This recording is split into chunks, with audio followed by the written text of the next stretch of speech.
Welcome to this edition of the High Strangeness Factor, copyrighted on the Paranormal UK Radio Network.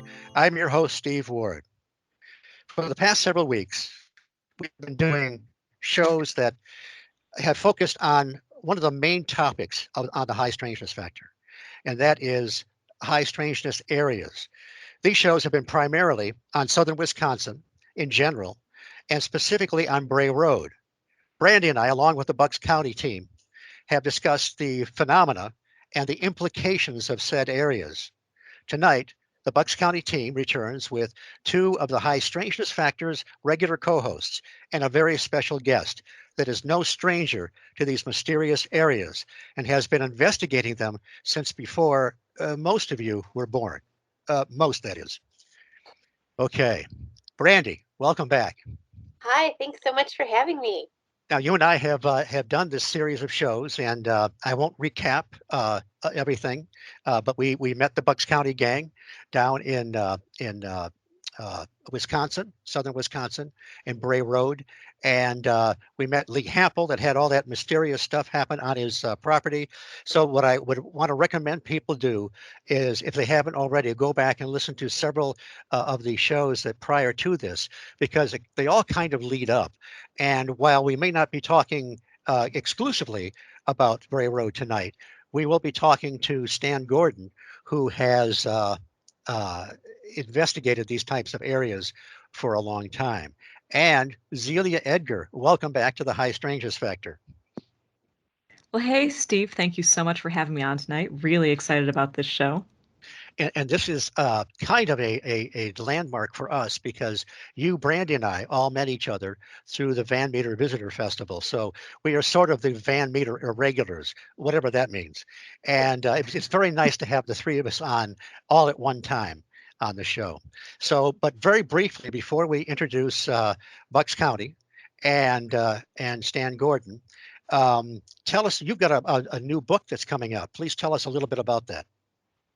Yes, I am super thrilled. This has been like a lifelong goal of mine to write a paranormal book. And so upcoming, not exactly sure when it'll be released, from Beyond the Fray Publishing. Is going to be my book, which is entitled Just Another Tinfoil Hat Presents. It's kind of a compendium of all the cases I've covered so far on my YouTube channel, kind of looking at it as like a companion book. And I love it because it gives me some extra time and space to discuss these cases that I've already covered with some new information and some new theories. So I am literally just so very excited about this. And yeah, it's coming out soon, hopefully. And it's really a kind of a companion book. If anybody, I recommend that people check out her YouTube channel. Your presentations are just superb. You always find interesting topics. People aren't going to hear, the same, well, forgive me, the same boring topics that we hear repeated so often. But even when you do touch on a topic that people might be familiar with, there's always something you add to it. There's always those connections and parallels, which really comes from the school of John Keel, I would think. Oh, absolutely. And thank you, too. That's really high praise coming from a fellow parishioner at the Church of John Keel. So thank you, Steve. That's right. I'm genuflexing right now. But and we so that's this show will air before Christmas. So I want everybody to check Amazon just in case it's out. But even if it comes out after Christmas, that's no excuse. You need to buy one of these anyway. And the cover is awesome. You had some input into that? Oh, yeah.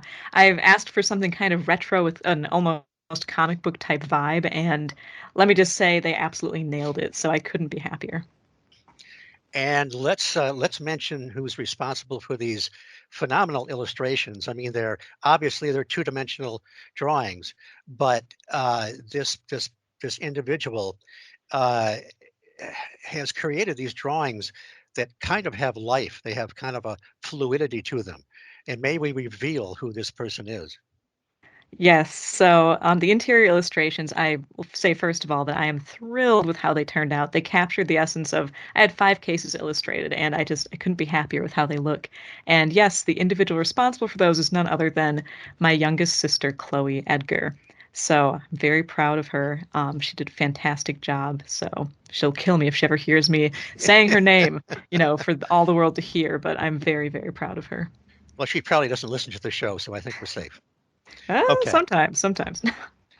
Okay. So, and just one other quick thing. That's what is it? Paranormal Malady magazine, right? Yeah. Pardon me. Excuse me.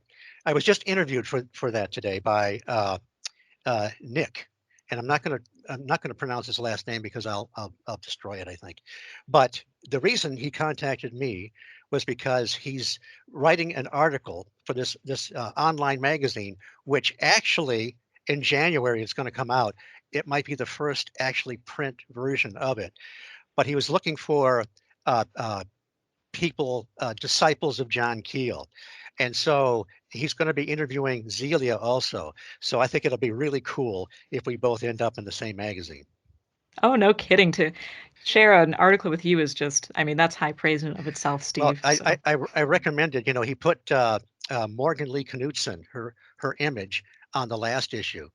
And so I suggested that you might be just a little more photogenic than me if she was going to put some, an image on there. So chances are, it's between the two of us, you will probably have your image on there, but we'll see what happens. Okay, let's get moving. I want to introduce the Bucks County team. Eric Mintel, Dominic Settel, and Ellen Collins are all investigators and researchers for BCPI. Eric is a jazz musician, Dominic is a mechanical estimator and business owner, and Ellen is a paralegal working for a real estate firm. They have all had a lifelong interest in the unexplained and the paranormal. Eric runs a unique tourism business and TV show called Bucks County Paranormal Investigation. Dominic joined the team in 2018 and is a spirit medium and helps the team understand just what they might be up against during their investigations. And Ellen represents the Wisconsin branch of BCPI. Eric features the videos on his TV shows, which are featured on Amazon Fire, Roku, and Apple TV through Princeton Television every Saturday night at 10 p.m. Eastern, and on Service Electric TV2 in the Lehigh Valley in over 66,000 homes every Sunday night at 10 p.m. Eastern. Bucks County, welcome back to the High Strangeness Factor. Thanks, Thank Steve. Thanks you. for being here. Appreciate it. Good to be here. And now, for the main guest tonight. Stan Gordon was trained as an electronics technician who specialized in radio communications. Stan has been researching UFO sightings, Bigfoot encounters, and other mysterious events in Pennsylvania since 1959. Since then, he has been involved with the investigation of thousands of unusual incidents. For many years, Stan led teams of scientists, engineers, and research specialists to investigate mysterious occurrences across Pennsylvania. He is the primary investigator of the 1965 UFO crash incident that occurred near Kecksburg, Pennsylvania. Stan has been taking calls on UFO sightings and other strange reports from the public since 1969, and he continues to receive unusual reports on a regular basis. He has given illustrated lectures, both locally and nationally, on the topics of UFOs, Bigfoot, cryptids, and strange encounters since the late 1960s. He was listed in the 2005 Fate magazine special, The 100 Most Influential People in Ufology Today. He is the producer of the award-winning UFO documentary, Kecksburg, The Untold Story. Stan is the author of 3 books, Silent Invasion, The Pennsylvania UFO Bigfoot Casebook, Really Mysterious Pennsylvania, and Astonishing Encounters, Pennsylvania's Unknown Creatures. Stan's 4th book is so close to being released. It's just screaming to get out there, and we're going to find out more about that. And this is only a Reader's Digest version of Stan's intro. Stan, welcome to the High Strangeness Factor. Steve, thanks for having me on the program tonight, and hello to everybody out there. It's nice to meet some of you for the first time. You Yes, thank too. yeah. Good to meet you. And it's good to talk to you again. First off, I wanted to mention that Zelia Edgar is the young lady that reviewed your book, Silent Invasion, on her YouTube channel recently. And Zelia, I want to thank you so much for that. It was a very, very nice review, and I appreciate your response on it. And it's a book that just was very fascinating. The reason I did that book because it was such an important part of history that a lot of people didn't know about, and there were so many very unique, unusual things that turned up that I was never looking for. And I thought it was just time that the public and people in the field knew more about what happened. And I started writing about those incidents back in the early 70s. And, of course, the book was many years later. But, as you know, it goes into great detail about some of those very weird phenomena that are somewhat similar to what's happened at Skinwalker Ranch. And these incidents, by the way, are continuing to happen even in recent weeks and months here in Pennsylvania. And so it's a fascinating story, and I learned a lot more about the phenomena from that time and since that time. And all I know is whatever we're dealing with is very strange, very unusual, and probably far beyond our present scientific understanding right now. And as I recall, I think for quite a few years, everybody was saying, Stan, when are you going to write a book? And you finally did. And just tell us a little bit, is there any major difference between your two follow-up books? Are they pretty much a continuation of Silent Invasion? Well, actually, no, they're all completely different. The first book was called Really Mysterious Pennsylvania, and basically it's very detailed, close-range encounters of UFOs and Bigfoot and cryptids in Pennsylvania. So these are 99% of these cases I personally investigated, and they're just amazing cases. These are cases you could not easily dismiss. The second book was Silent Invasion, the Pennsylvania UFO Bigfoot case book. That, of course, about the massive wave in 73 and 74, which just has some very amazing, weird things that happened during that time. And then Astonishing Encounters, Pennsylvania's Unknown Creatures, again, has a lot of very detailed cryptid, Bigfoot, UFO encounters as well.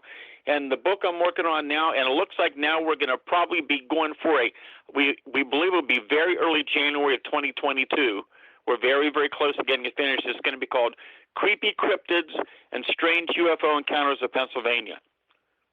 So is Cool. this going to have some very high strangeness aspects to it? There are going to be things in there that are so creepy. It gave me chills to write a couple of the stories.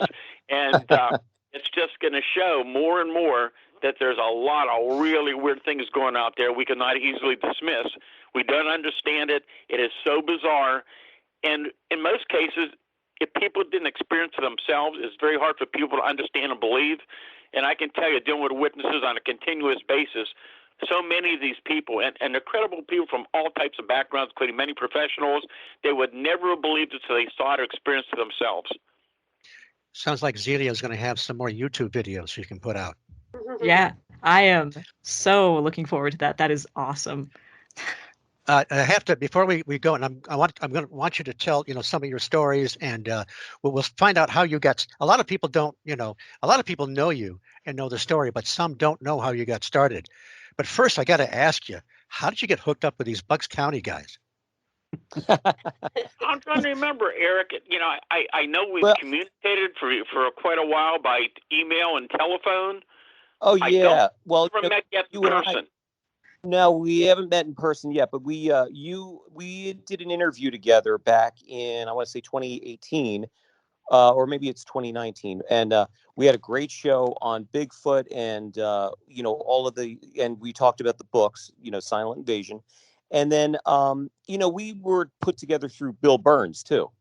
Okay. So Bill put us together, but I've known about you for years, and then now that we know each other, via, interviews and phone, I'm just happy that you and I just got a call from Stan a couple of weeks ago because there's a huge flap going on in the Berks County area, and a gentleman had called him and wanted to find out, more information. And then Eric, tell us. Excuse me, Eric, tell us where the Berks County area is for people that don't know. I'm sorry. Yeah, it's in Middle Pennsylvania. So it's like Berks County. People are familiar with Lancaster area. It's sort of in the middle of the state. Okay. Maybe middle eastern part of the state. So the gentleman talked to me, and he talked to Stan, and he was very, very upset about what was going on. It was actually seeing these things.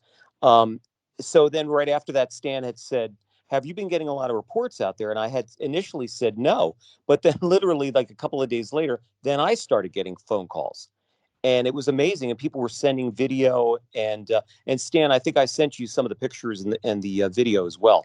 But I mean, absolutely incredible what's going on out there. And I know Stan is getting calls like every day. So it's amazing. Well, I one of the places I would see Stan occasionally was at the Monster Bash. The Monster Bash takes place in Mars, Pennsylvania, which is near Pittsburgh. And it's sort of like a Comic-Con, but it's not quite as crowded. You can actually get in and talk to some of the celebrities. But Stan is the guy there that speaks there every year, and he talks about real monsters, whereas everybody else is talking about the universal monsters and so forth, the horror universal picture monsters. But Stan, you get your table there. You got people coming up to you all the time, don't you? Talking about their experiences. Oh yeah, it's pretty much nonstop. And until the pandemic hit, I was scheduled to give talks in lots of different parts of the country, and I was doing many in Western Pennsylvania. And everywhere I had gone, I mean, people were coming up, sharing their stories with me. 99% of these cases, the people had never reported or talked to anybody, and some of them didn't want to talk to me there. They wanted to talk in private, so later we were able to have private conversations. And it's just amazing how much of this is going on. I get a lot of reports. MUFON gets reports, National UFO Reporting Center, Eric. There's so many individual groups and researchers out there. Nobody has any idea how much of this is going on. And it's not just UFOs. It's Bigfoot, cryptids, other weird phenomena. It's ongoing. I deal with these cases every year, all year round, in all type of weather conditions, daytime, nighttime. It's a very, very active phenomena. People have no idea what's going on out there. My team had a very good idea. Being out in Wisconsin, I mean, we were totally unprepared for what we encountered. And you're talking about Skinwalker Ranch. When we were, Ellen, Dominic, and I were on Lee Hample's farm that night of October 3rd. We had a trifecta of paranormal activity there, and absolutely changed my perspective on everything. So what I want to do is I definitely want to talk about that. Now, Stan, you've seen some of the research on the Lee Hample's property, the YouTube video they did? Yes, I did. And okay. It's very interesting. And as I'm watching it, there's all these little tidbits of information that one after the other that, yep, I know about that. That's familiar. There's similarities in the patterns from when I started finding back in the 70s. So when you look at Skinwalker, you look at the Wisconsin reports, you look at cases here in Pennsylvania, and all over the country, these locations have been showing up now. And more and more I've lost track. Maybe the last 20 years, we're beginning to hear a lot more about this. When I started writing about these strange associations, for example, UFOs connected with Bigfoot back in the 70s, well, there was a lot more ridicule. But now, more and more, especially in the last several years, there have been a number of very good books coming out on the subject. And they're very similar to what I talked about years ago. There are so many similarities and patterns, which makes it such a really interesting thing. And I'm sure we'll talk about a lot of that this evening. Yes, let's tease that a little bit, because I definitely want you guys, the Bucks County team and Stan, to talk back and forth about your experiences and make those comparisons. But first, I want Stan to give us kind of the Reader's Digest version of how he got started in this. I remember back when I was a young man in the 70s, reading Stan's articles in places like UFO Report. And I don't know if are you guys familiar with that classic Bigfoot paperback from the 70s by Ann Slate and Richard Berry? Ann Slate and Richard Berry. It was a green paperback called Bigfoot. And it was kind of it brought together all the different, it had Ron Moorhead was in there, and it had Stan's research was in there, the really strange Bigfoot sightings in Pennsylvania. I might have that book. Go ahead. I think I have that book. Yeah, it's a great book. I mean, it was a classic of the time. And for a while there, it was one of those, it was going a super high price. So Stan, tell us, for those that don't know, tell us how you got involved with this at such a young age. Well, this is a long time ago, 1959. I'm 10 years old. So here I'm a young kid that's interested in science and electronics. I was building crystal radios. Some of you probably never heard about them. I was out the gathering insects, look under my microscope. I had a Gilbert chemistry set, and I blew the house up a couple times. And So I was one of these young kids who was really into science and electronics, and I was inquisitive. And what happened was, it was in October of 1959 that I happened to hear a radio show, and they were talking about haunted houses, flying saucers, strange creatures, and my ears perked up, and I wanted to know, are these people making these stories up? They telling the truth. So I began to go to our Greensburg library and read all the books they had on the topic. I began to cut articles out of the newspaper, made scrapbooks. And as time went on, if there would be somebody in the local papers, somebody claimed they saw a UFO, for example, I called them on the telephone, asked them questions. I kept records of it. I was 16 years old when the incident happened near Kecksburg, PA, which is only about 12 miles from where I live. And I started documenting that case. It was breaking on the news that evening around the Pittsburgh area. And I've been out in the field ever since investigating reports. So in the late 1960s, I got involved with a small research group in Pittsburgh called the UFO Research Institute. And it was a small group of some Westinghouse scientists and engineers, some other professionals. I was the kid in the group. That's the group where Stanton Friedman became actively involved. Wow. And I got to know Stan very well from the early days when he started. And I became their telephone sighting coordinator. So when they would get a report of a sighting, I would do the initial interview and determine if the case warranted further investigation.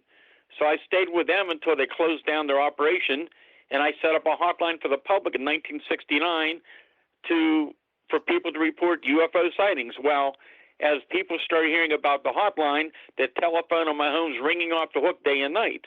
And they're calling about everything from strange creatures and haunted houses and you name it, they were calling in. Well, it became apparent very quickly that I couldn't do this on my own, so I decided I was going to try to organize a volunteer group of research people to investigate the reports. So in 1970, I founded the first of three groups that for many, many years would investigate sightings throughout the state of Pennsylvania. But the group was unique in that the majority of people involved was a specialist. We had scientists, we had engineers, technicians, police officers, former military intelligence people, all kind of specialists. We did this around our full-time jobs. And I had it organized so we could respond to cases 24 hours a day, which we did. And by 1973, we were covering the whole state of Pennsylvania. And we were actually surprised because we began to receive a lot of referrals from various law enforcement agencies, from the news media, and we were just being inundated with reports.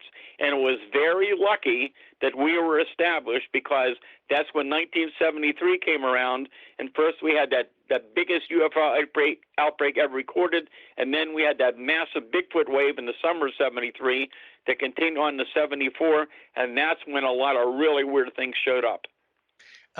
Can you tell us, Dr. Berthold Schwartz? Now he was part of your team as well, wasn't he? Well, yeah, he became involved with my group because of that very strange, unusual case that happened up in Fayette County, October 25th of 73. Well, I guess you know what? Why don't we go ahead and tell? I mean, that's a classic case, and I have retold it a few times in my lectures, but it's nothing like hearing you tell everybody what happened. Well, I'm going to give you the short version of it because we can spend hours just talking about the case. Okay. And if you read the Silent Invasion book, the whole story's in there. It's very detailed. Probably one of the weirdest cases ever on record.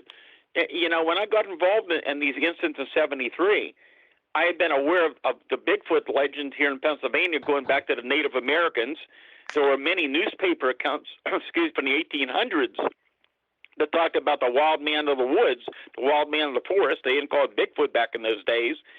So I always was the opinion, for what I knew and people I had interviewed in the 60s, that Bigfoot was probably some type of unknown animal, some type of unknown primate. Well, then all these weird things began to come to our attention during this wave of 1973.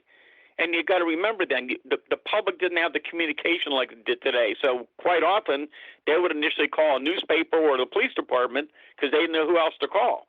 Lots of times they were just so frightened they wanted help. And then we would get a lot of the calls and we would follow up and investigate the reports.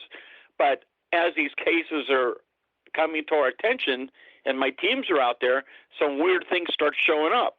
And one of the first things was the fact that we go out to some of these locations. We'd be on the scene within minutes to hours after they occurred in many instances. And there would be trails of footprints, large footprints, big stride between them under all type of ground conditions. and then later in the wintertime in the snow, that would just abruptly end when there should have been more tracks, which made absolutely no sense, and there's no way it could have been fabricated. That, by the way, is still ongoing in the last couple of years. And then we had people tell us really weird things. I remember some of the initial reports where people said you would see a Bigfoot in daylight standing in a certain location. It would physically vanish and disappear and reappear somewhere else. Another case was a police officer had contacted me, said this man had come in or had contacted them about the incident happened that particular afternoon. He and his wife were taking a nice drive along the Chestnut Ridge, which we'll hear me talk about later, I'm sure. So this would be out in Derry Township, where there's a long history of weird phenomena and ongoing every year, including this year. And the man told the officer that he and his wife were riding down the road when suddenly this huge hairy creature walks out in front of his vehicle. He hit his brakes, but he couldn't stop. He hit it, and upon impact, it physically vanished and disappeared. And the reports just got stranger and stranger over the weeks and months ahead. And that's when we began to see this pattern of a UFO sighting in a particular area, within minutes to hours or days later, a Bigfoot sighting or vice versa.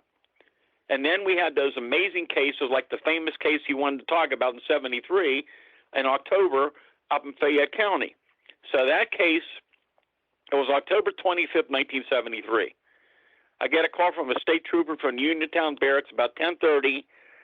And can I ask you something really quick, Stan? How is it that you had something happened where the police would call you when they got a report like this? Yeah, and that's how I got the report on this. And the officer asked if I could get a team up there as soon as possible because he thought there was possibly something still on the farm. But you got a reputation for your group. They wouldn't necessarily investigate themselves, and they would sometimes just call you out there. Yeah, well, over the years, that's how it was. Lots of times they would just refer the caller to contact us.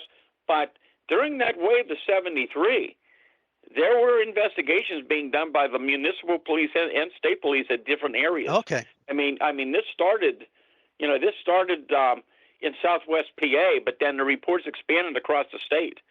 And this went on all year. And what was interesting, if you look at the notations at the back of my Silent Invasion book, there was a lot of either local or statewide or even national newspaper coverage at the time. So even these incidents were occurring in local areas, and they were doing local stories about cases that were occurring. So, I mean, the news media was actually taken serious for the most part. Well, that's great. But this one, was this a state officer, patrol officer that contacted you about this particular incident? Yeah, it was state police. Okay. It was state trooper, Troop D from the Uniontown Barracks in Fayette County. And he actually saw one of these things himself, didn't he? Well, not exactly.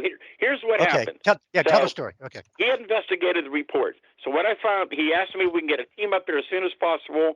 It's already 10:30 at night. That was a distance away. We got our team together. We got our radiation equipment. We got our radios and recorders and other equipment. We found our way up to Fayette County. We're up there during the night, early morning hours. It was a weird night, let me tell you. But anyhow, what happened was there were about 15 people in that rural community. And I always focus the story on the farmer's son because the farmer's son was coming out to his father's farm where this was taking place. And as he's driving down the farm lane, he sees people standing outside and he sees this object. It's about as big as a barn. It's bright red. It's about 100 feet or so in diameter. It's very big, and it's about 100 feet off the ground, slowly moving downward. And it looks like it's going to land on the farm, on the pasture.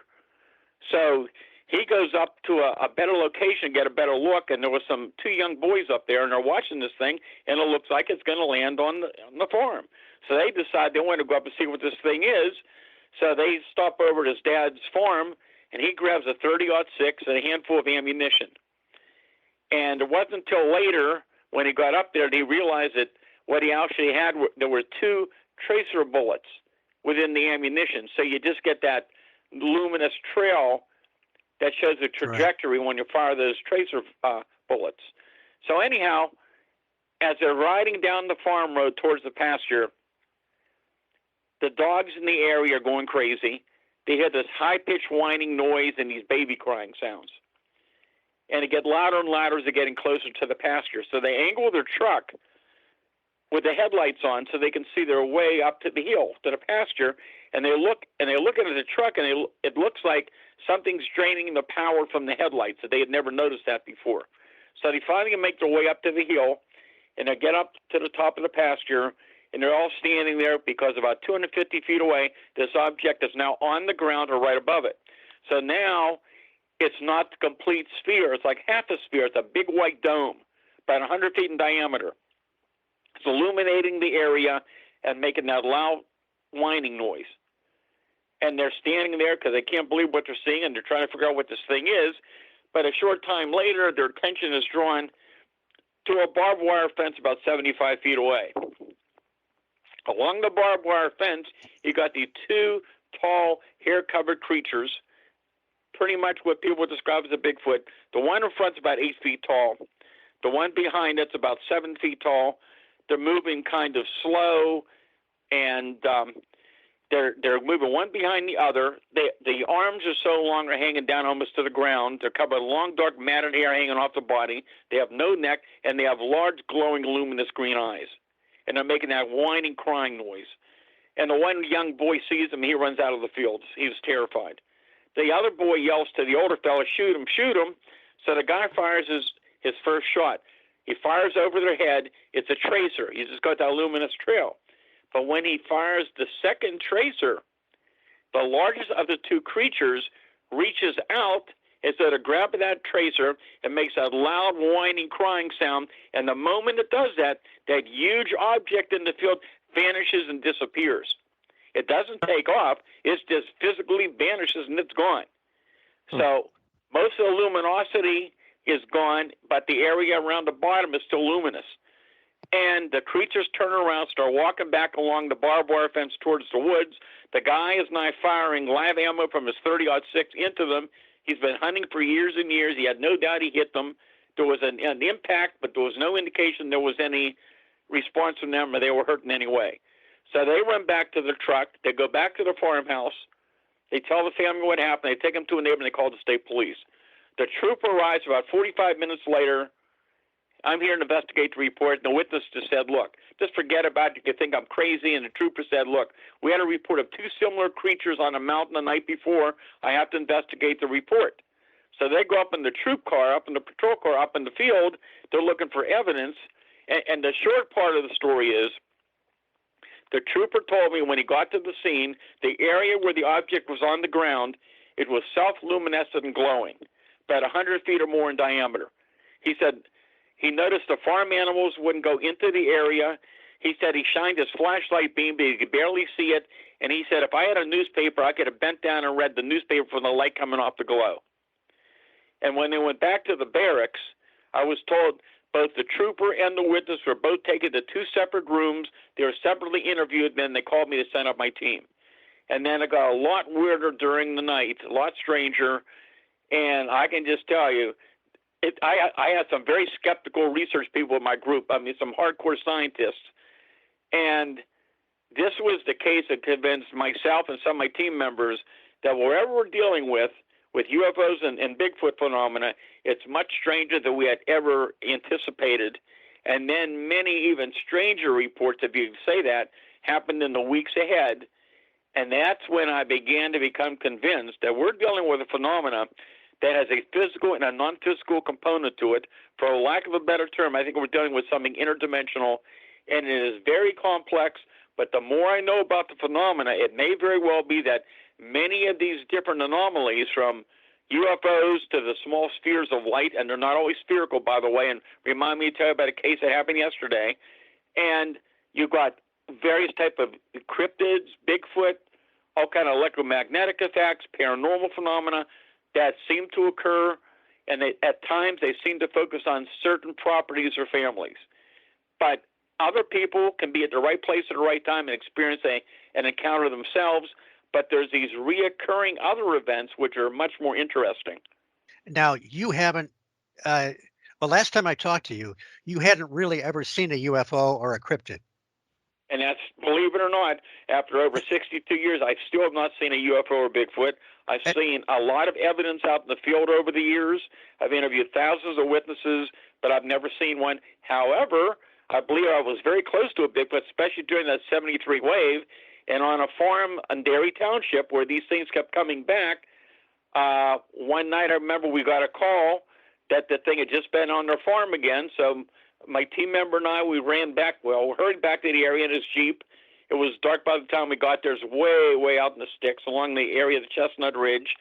And they said it had just been on the farm. The dogs wouldn't bark, very common. They wouldn't move, very, very shook up. There's a great response from animals, how they react to when these creatures are nearby. Right. There were 3 toed footprints in the barnyard. And they had a big cornfield, and there was something bipedal, very heavy, way ahead of us, running away from us, making this very loud, very odd, almost asthmatic, like heavy breathing sound.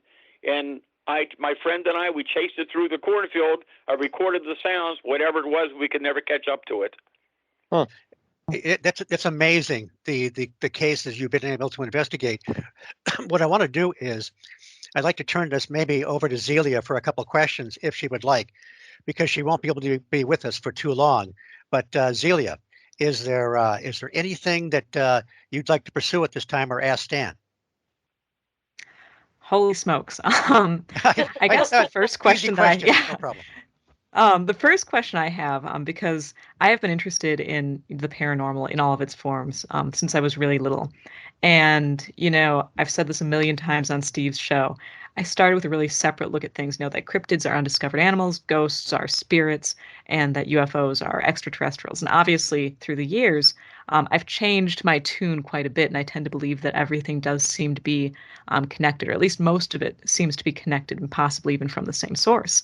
So I guess I was just wondering, did you have any preconceived notions when you first started out, as pretty much, it sounds like a kid? Did you kind of have a similar way of looking at it? And then over the years kind of went through the same sort of process? Or I just wanted to hear your thoughts on that. Oh, yeah. My whole thoughts and process and attitude towards the whole phenomenon changed dramatically. Because, as a kid back in 1959, and of course there was a lot of talk about flying saucers and UFOs as time went on. And the more I got involved in the research and the more you heard about it among the people in the research field, most people accepted the fact that most UFO sightings back then were probably extraterrestrial. Well, the more I know about it now is that I think we're dealing with more than one origin to the unknown category of the UFO phenomena. There's more than one origin.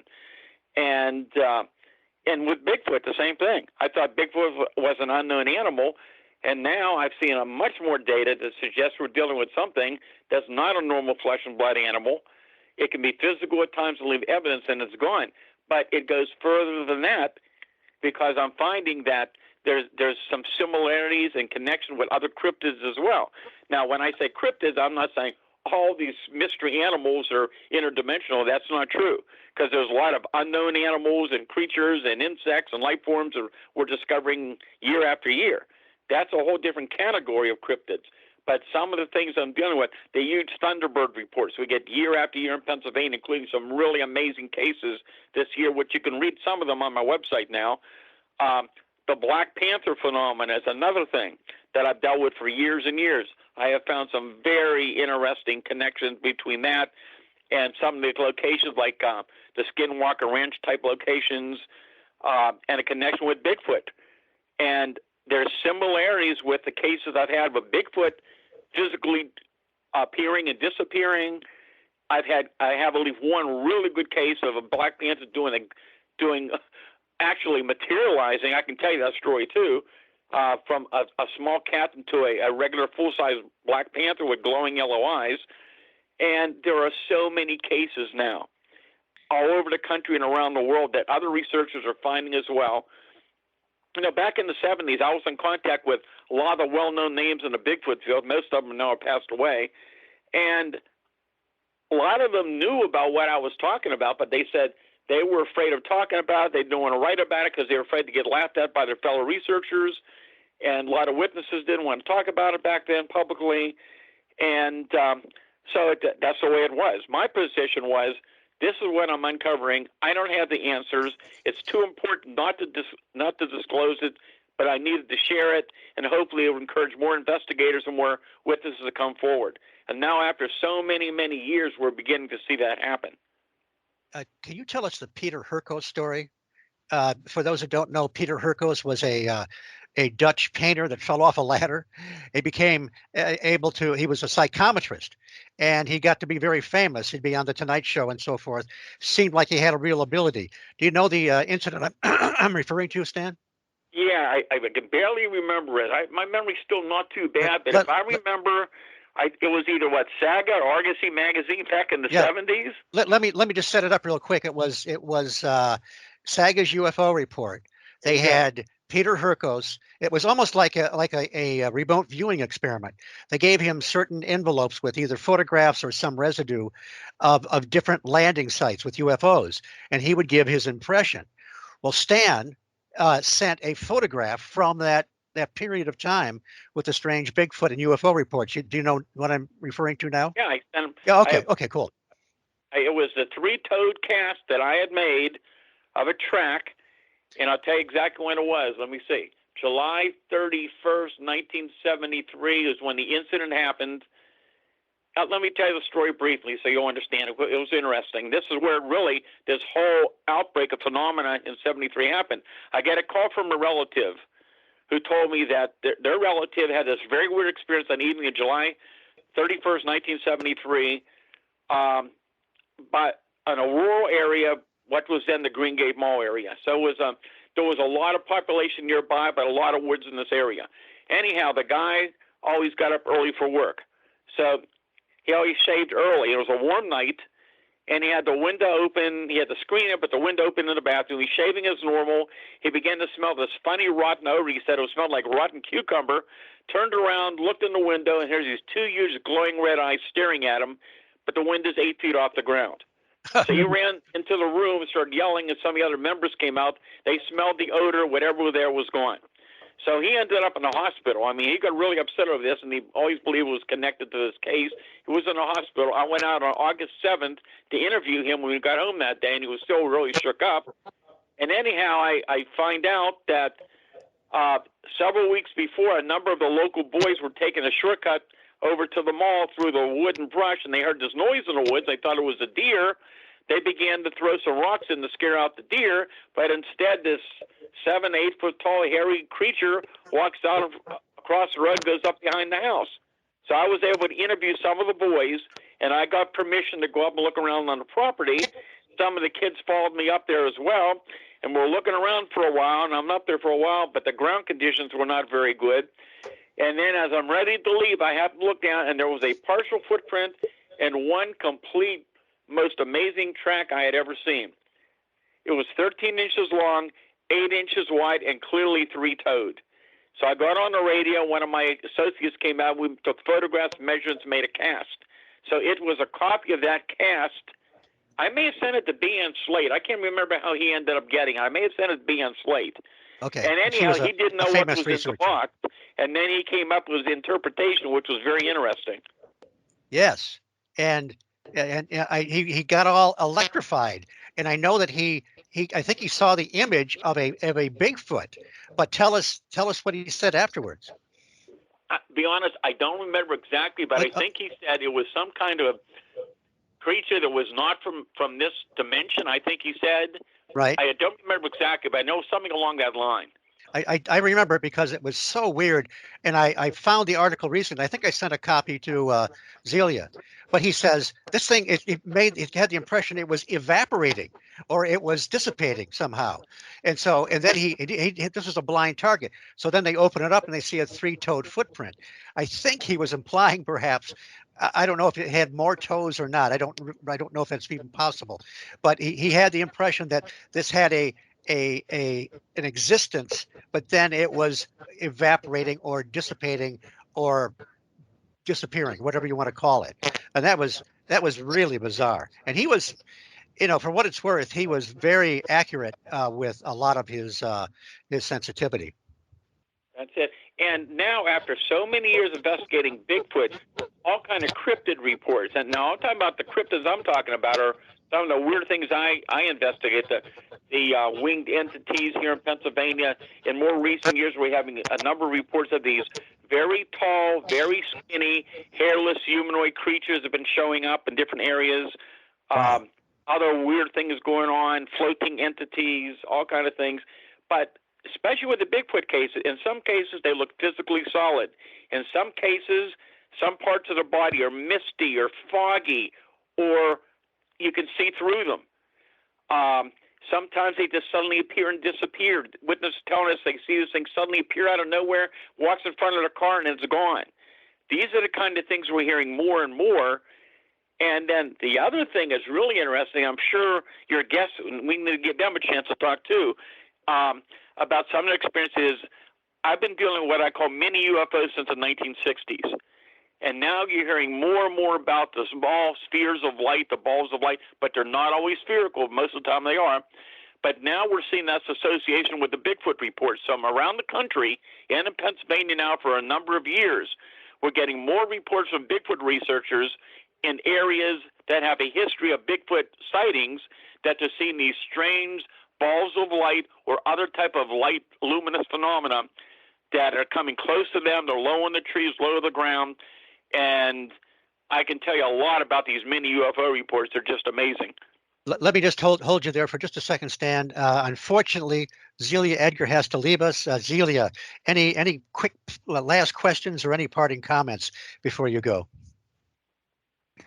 I do have a quick question, which I feel like may have a long, involved answer. So if I need to bow out, while Stan's answering, I guess I'll just have to catch it on the flip side.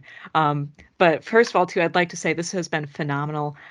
Meeting everyone, of course, and then Stan especially, this is just fantastic. Silent Invasion is one of my favorite books on super high strangeness. So this has been awesome, getting to hear, this whole thing. This has just been fantastic. But real quick, my question is, it kind of touches on, you've mentioned a few times how witnesses bring up sort of the ridicule factor. I maintain, especially, I'm interested in this stuff when I meet someone, I always ask, hey, have you ever had something weird happen to you? And most of the time, people are really open to it. It seems like a lot of people tend to be open to these sort of weird things, and a lot more people than you'd expect have these experiences. Why do you think there is still that kind of cultural kickback, where it's still kind of looked at as almost a sideshow? I'd be really interested to hear that. And again, thanks, everyone. This has been awesome being on tonight. So Nice to meet you. And it's great talking with you as well. And I know you're going to have to go in a minute, Zelia. Merry Christmas. Tell the family Merry Christmas. And I said hi. Go ahead, Stan. Yes. So, again, I've interviewed men, women, children from all age groups, from all type of backgrounds, from all kind of professionals, including a lot of very experienced outdoorsmen and hunters and police officers who have encountered all these type of things over the years. And, each case is different. Some people, they don't mind talking about it publicly, but 99% probably the people I interview, especially the stranger the case, the less they're willing to talk about it publicly. And there are some people I still know from witnesses from probably 30, 40 years ago whose lives were dramatically changed by the experience. They would never have believed these things could be real till they saw what they saw, and many of them had a hard time dealing with it. And so each case is different, why they don't want to publicize it. Many of them because of their positions, because of the jobs they hold, which I completely understand. Even though you're hearing more about it on TV and radio, people are accepting it more.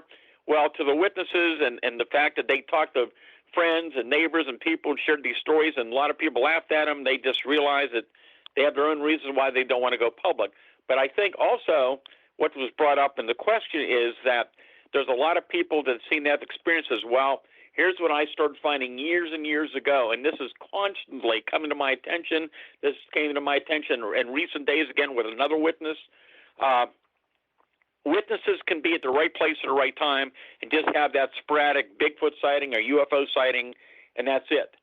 But there are so many people I found over the years that had a history of these things and are so reluctant to talk about it, but they may call on a particular sighting, and then they begin to tell me about something else they saw or their relatives saw. Well, what I find out was that a lot of these people began to have their experiences from the time they were very young And children. the thing that, Stan, that is, Zelia and I have talked about this a great deal.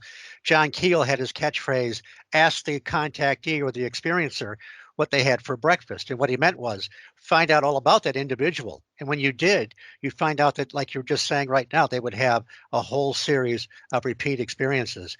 And I know, Zelia, you have to go. Thank you so much for being here tonight. If you're still there. Well, There she is. Okay. I am still here. I'm glad I got to hear the answer to that question. Yeah, thank you again for inviting me on. And yes, Merry Christmas, Happy Holidays to everyone. All right.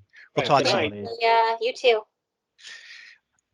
Yes, and yeah, that's so crucial, Stan. But I want to. I don't want to. I want to stop talking for a moment. And Bucks County, let's open the floodgates. I know you guys have got all kinds of questions. Well, yeah, I mean, of course, I mean that, I mean, and Dominic and Ellen, you could chime in as well, but I mean, I told Stan, and I mean, we talked about it too, Steve. Dominic and I were in the Pine Barrens, October 11th. Now, this is a week after we were out in Wisconsin. So we're out there investigating juvenile Bigfoot sightings going on in the Pine Barrens. And I had told Stan about this too, but we actually were there, and I could not believe. I mean, we've seen the programs where people are kind of like, whooping and hollering on there. And sometimes I look at that guy, oh, come on, really? But I'll be damned if we didn't hear the same thing that night in the woods. Dominic was talking to one of the researchers, Art, asking him, about his techniques.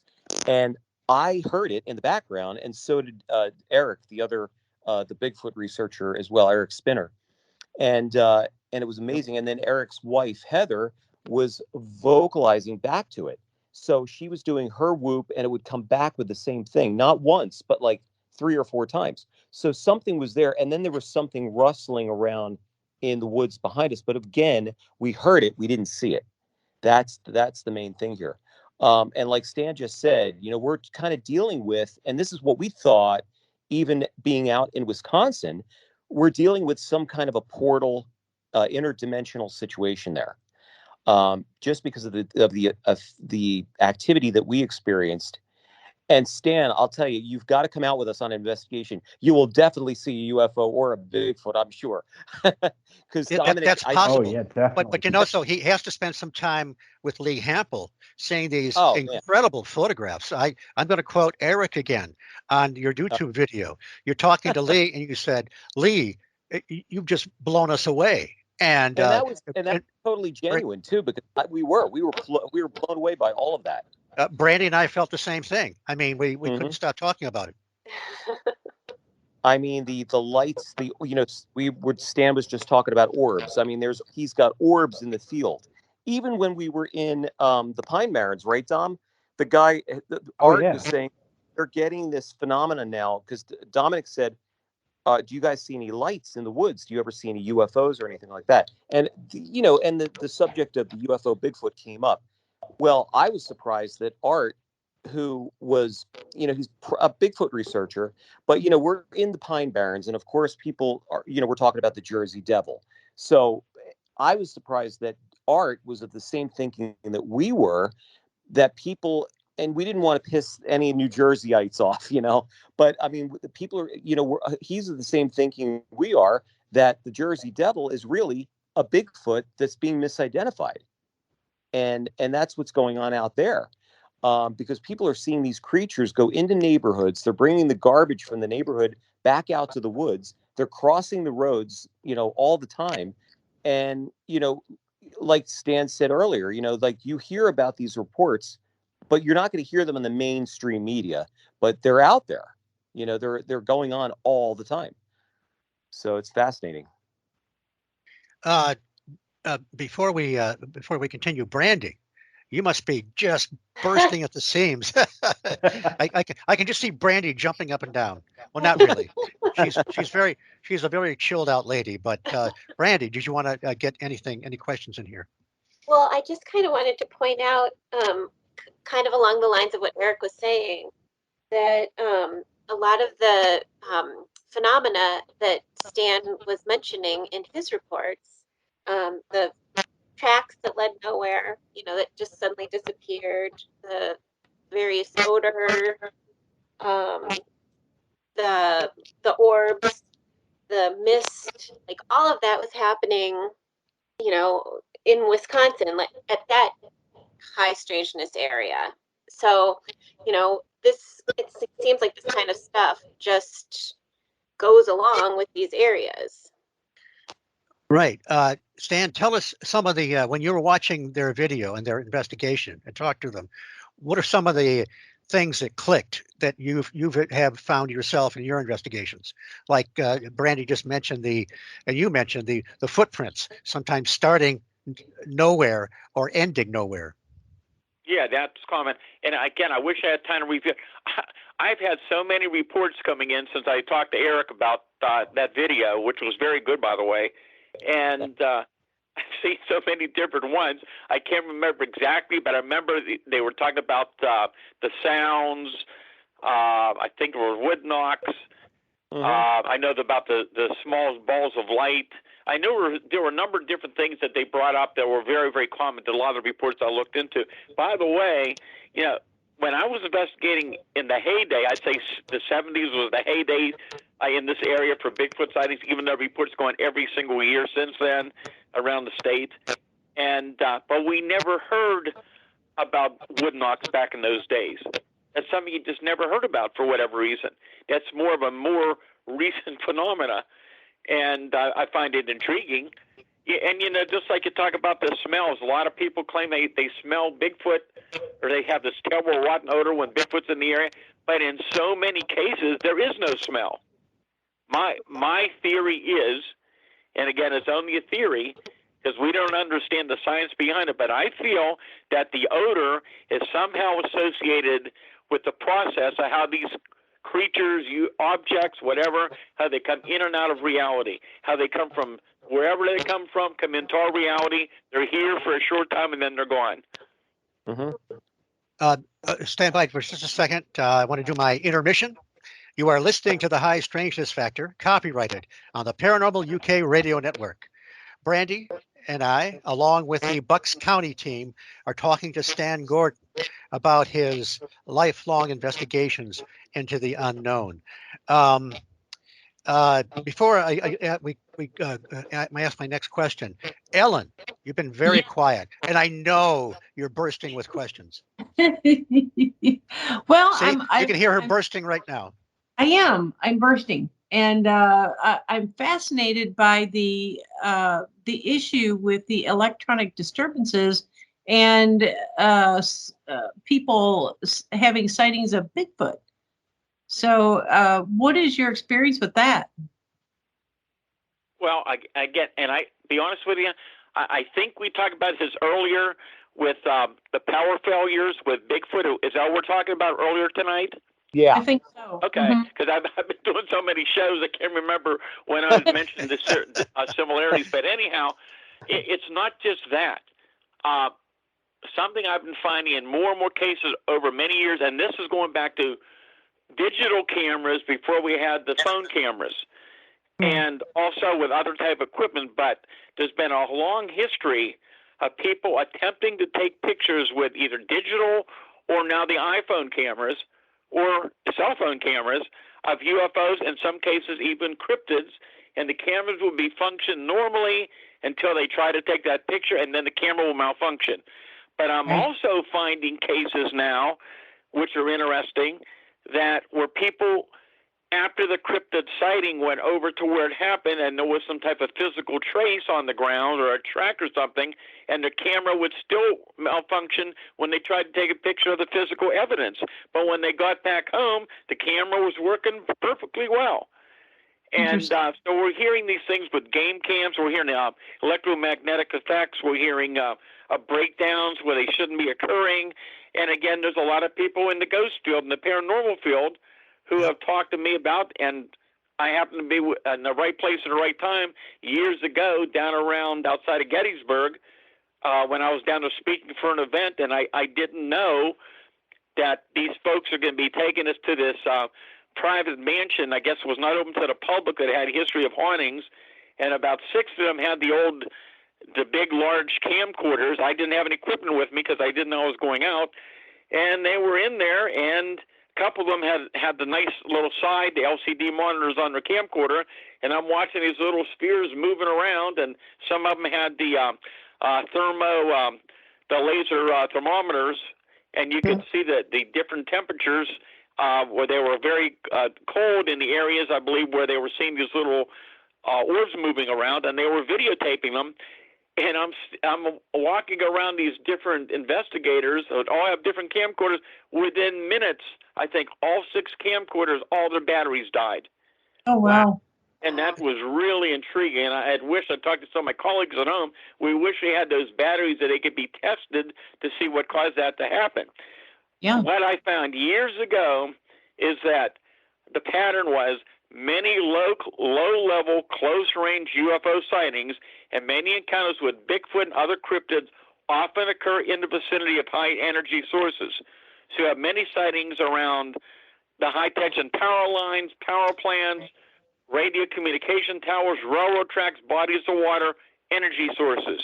There's no doubt about it. There's an energy connection to whatever we're dealing with. Right, right. Same with Mothman. Doesn't Mothman, Steve, hang around a lot of bridges and electrical? Well, that's I think some of that came from mountain monsters, and I would caution people just to be a little careful. I've met those guys, and I think they kind of embellish some of their programs a little bit. So I'd be a little bit careful about that. But Mothman, this is a question for Stan. A lot of the people that saw the Mothman experienced poltergeist phenomena when they went home. And what about with Bigfoot sightings? I've heard that over the years too. So we started talking about this earlier. As I started to mention, you have people who are just in the right place at the right time who can have an encounter with a UFO, a Bigfoot, other phenomena. But then I've talked to multitudes of people. And as I'm interviewing these people, and I'm being very cautious not to lead them, I want them to tell me certain details, because it's amazing when I interview so many of these people over the years, the similarities. I told some of them, I said, if I could get 10 of you, put you all in a separate room, have you write down your experiences, and you came out and we discussed it, you would all be shocked how similar they are.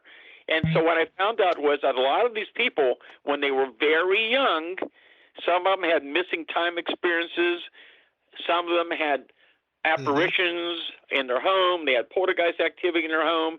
As they grew older in years, they began to have other encounters with UFOs, Bigfoot, other phenomena. There's one person I've been in touch with. I've lost track with her now for several months, but hopefully she's still around. But for years, we kept in touch for over 40 years. She had her husband began encounters with her, then her children, and now her grandchildren. So it's hereditary, and I've heard this in other cases as well. They're all experiencing similar phenomena. And this is something that apparently is very, very common. I mean, from what I'm seeing, it's much more common than people realize. It may well be that certain people have certain abilities. They're able to perceive this phenomena where other people can't, or the phenomena might be attracted to them. Right. That's very, very Keelian. And Ellen, on the electrical question, I'm trying to remember. John Keel didn't seem to pursue that. It doesn't mean it didn't happen, but that's an interesting question, because if the electrical situation exists in some cryptids, why wouldn't it be in all cryptids? You get these. It's like with the animal reactions. Sometimes dogs freak out. Sometimes they just get very quiet and they're almost not interested. So that's something else, Stan, that these things, there isn't, that you do get the patterns and the parallels, but sometimes you get these crazy inconsistencies as well. Yeah. There is, but there's a lot of similarities. And again, we got to be really careful, because some of the cryptids are probably explainable. We're saying cryptids because we don't know what else to call it, but some of these strange creature reports I'm looking into, and others, they're not something that you're going to find out later on with some type of unknown species that will be discovered. These are something completely different. and even with the Black Panthers. Let me give you an example of what I call Black Panther sighting. We've had many for years in Pennsylvania. They've shown up all over many parts of the country in areas where Black Panthers, as we know it, should not exist. So when we're talking about Black Panthers, we're generally thinking about black leopards, black jaguars, not common in this part of the world. They've been seeing them around here for years and years. I believe it was last year, 2 years ago, I'm forgetting, I have so many reports. We had 3 really good daylight, close Black Panther sightings in different areas, including one at the base of the Chestnut Ridge. But here's one of these cases that goes into this big monotony of weird things that are going on that convinced me again that we're dealing with something that is not normal. So this is February 1983. This is up in Fayette County again, of all places. This guy's coming home early morning. It's very cold. It's around 1 o'clock in the morning. He's coming home from visiting his friends. His car's overheating. He pulls into the driveway, goes into the garage, and gets a can of antifreeze. He opens up the hood, and he starts putting some antifreeze in when he hears this growl.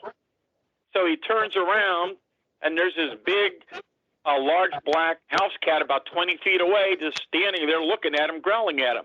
So he didn't think much of it because there's cats in the area. So he turns around and goes back to working on the car. A few seconds later, here's the second growl, but this time the growl is much louder. He turns around, and the guy is shocked because that large house cat has now physically grown about another foot in size. So he throws the antifreeze can at the animal. When he hits it, it growls fiercely at him like it's going to attack him. It takes a few steps backwards and growls again, and it starts moving outside or up the road. And he runs into the garage and grabs his pistol.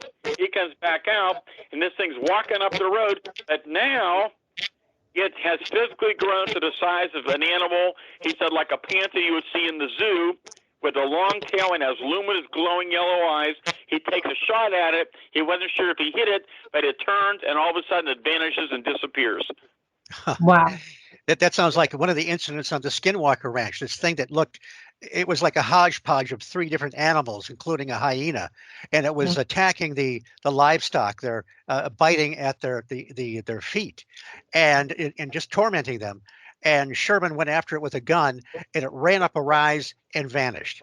What the hell? Yeah. Go ahead, Stan. Yeah, and this is the kind of things we're hearing more and more about. But you're not here. It's probably so much more common. But again, so a lot of investigators, both the UFO and Bigfoot field, they know about it. A lot of them talk to me about it, but they don't want to discuss it publicly because they don't want to be laughed at.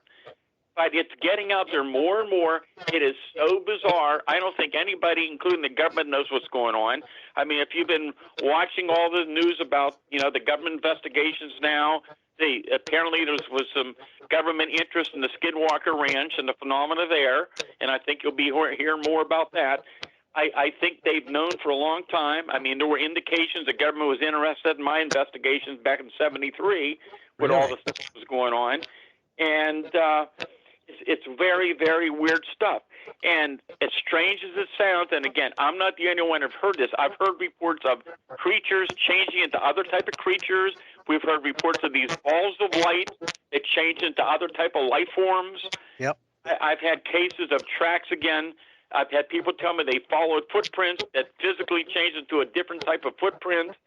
It is so bizarre. I believe it's energy connected, and as weird as it sounds, and I'm not the only one that's come up with this, I think these things can take on any form they want. And for example, look at the UFO reports, and look at even what the government's saying, and what I've been saying for years. These things can suddenly appear. They can look physically solid, but then they can begin to fade away and vanish. They can physically change form. They're here and they're gone. They come and they go. Perhaps the thing in the Pine Barrens sometimes is a Bigfoot and sometimes it's a little something else. Ellen brought up the Mothman, and you mentioned winged creatures in Pennsylvania.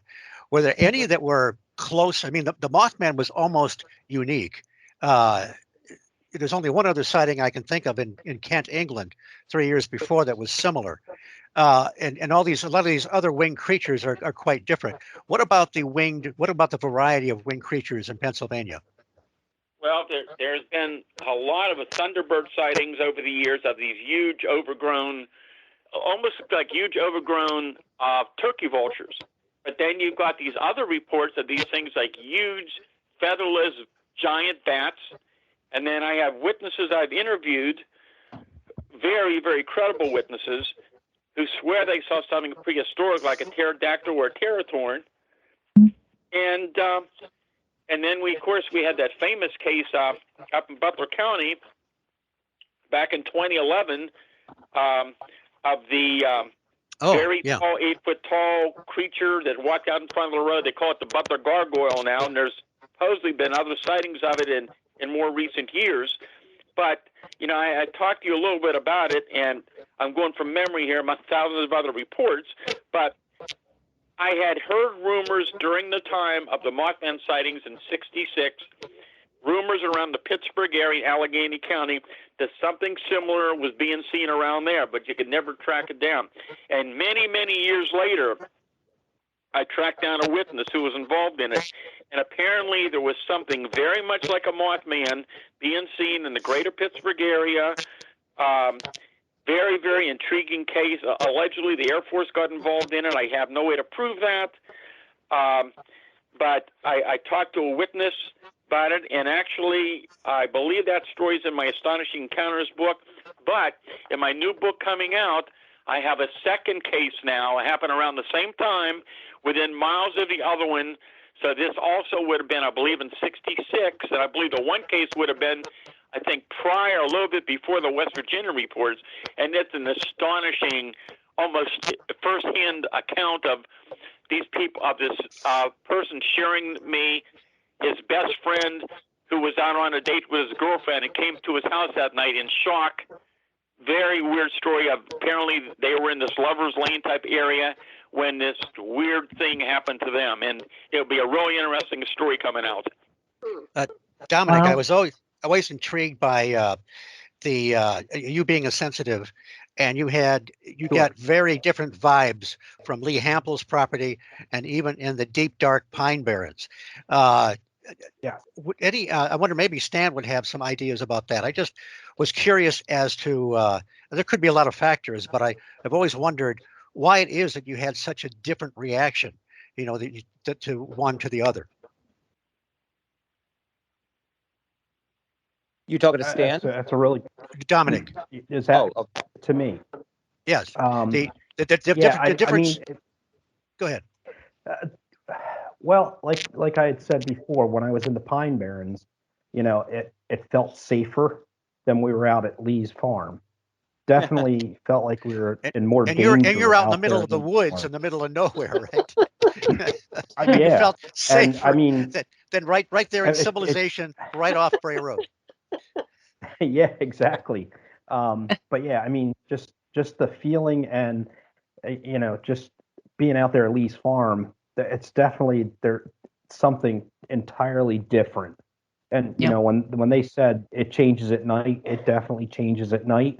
We were 5 miles into the Pine Barrens in no man's land, and we heard a Bigfoot, we heard the whoops, we heard some other stuff, but definitely did not feel like if the Pine Barrens was Bigfoot, it was a nicer Bigfoot compared to the dog man that felt like it was going to eat us down at Lee Hampton.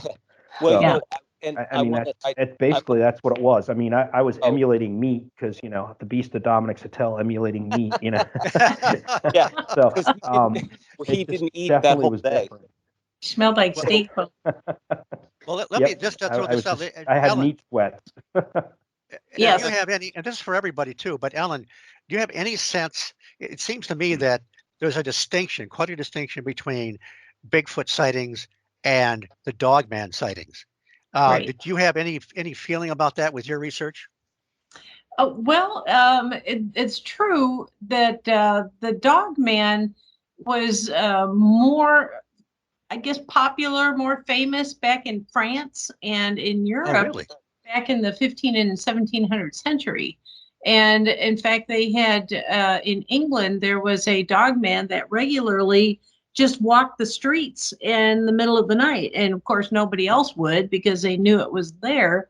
But they had frequent sightings of dogmen back then. And what they started to equate this with was with a skinwalker type thing, where they could shapeshift into, somebody who either had mental problems or somebody who had physical issues, and then they would shapeshift and morph into this dog man, and they would go after their natural enemies, which would be another human being.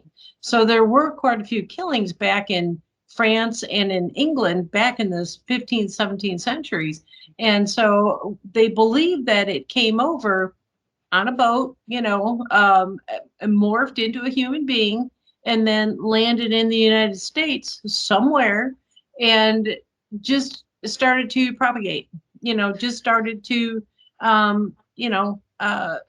find females, like the dream I had where he told me that their wolf females were dying, and that they had to find new specimens to carry on the breed. Well, it was, something like that where they went to the East Coast and they just spread out. We know from some. Oh, go ahead. Keep going. Go ahead. No, they just spread out. I wanted to add. Go ahead, Dominic. One thing real quick, because I want to go back to what Stan had said too about the government. So I don't know if you guys, out here in Pennsylvania, just about a week or so ago, and Stan, I'll have to send you this article. It's a news story. It was on TV, but it was also in the newspaper. A local chiropractor who's also the mayor of a town up here called Regalsville. It's maybe about 25 minutes from here.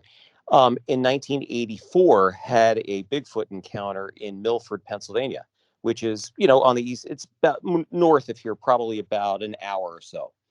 And so I talked to him and gave me the whole account of what happened. And then I wanted to interview him for the show. But now he doesn't want to talk now because of the of the TV show and of the newspaper story. He's been getting a lot of negative feedback from people, and which is odd to me because it's I think people are more open to the subject more now than ever. And I told him, I said, well, our audience will embrace you, not give you any kind of feedback or anything. But the thing I wanted to tell you was in the story, in the article, he's talking his brother, I think his brother or brother-in-law was in the military and at the Pentagon. And there was a pinning ceremony, pinning meaning metal pinning on his uniform. So there was a pinning ceremony at the Pentagon, and he was invited to it. And he said he was in the Pentagon. He was walking down the hall, and he looked over, and he saw this room with a sign on top of the room. It said Bigfoot Research, which was very, very strange. I mean, it was incredible. And he says Bigfoot and UFO Research Center. So it was very interesting. That's his story. I mean, we would probably have never heard about that if there was not some kind of inside information there. Is it true? I don't know. I mean, that it was in the story, but I would wager to say yes. I mean, there have been, even the FBI was interested in Bigfoot. Did you ever have any FBI, anybody like that, Stan, come talk to you about any of this stuff? I can tell you this, and I've written about some of these in my books. There were some really important cases I was involved in, most dealing with physical evidence that suggested the possibility there was some government agencies got involved in them. Mm-hmm. They were very intriguing, but I can tell you this for sure. During I wrote about it in the Silent Invasion book, by the way, what I'm going to tell you now. September 73, when all the Bigfoot stuff's going on, among the multitudes of calls coming in, a man called me on the phone, told me he worked for the government. He provided me the name of a laboratory, the name of a contact, an address, and a phone number in Washington, D.C., in the event that we came up with a body or anything along that line. Later, I had two men from one of the congressman's office come to talk with me. They were very supportive. I had contact with them for many years after. I gave them the phone number I was given. They confirmed it was an internal government number. Interesting. Wow. Back to something we were talking about a little bit earlier. It seems like when we listen to some of the shows and some of the reports that sound credible, it seems like people have been seeing this dog man for quite some time. It's just that they've been very quiet about it. It's like, and I've said this before, it's almost like, as weird as a Bigfoot sighting was, that was almost acceptable. But man, if you saw this upright canid on 6 foot tall with yellow eyes, that was something you just, you didn't tell anybody. But Stan, what about Dogman in Pennsylvania? Yeah, well, I've investigated quite a number of them over in more recent years, but going back to 73 again, and I keep going back to that and about, what I talked about and wrote about. During that time period of all these Bigfoot sightings, a lot of the Bigfoot sightings were your so-called typical encounters with a creature 6 to 9 feet tall. You're pretty much what people describe as a Bigfoot.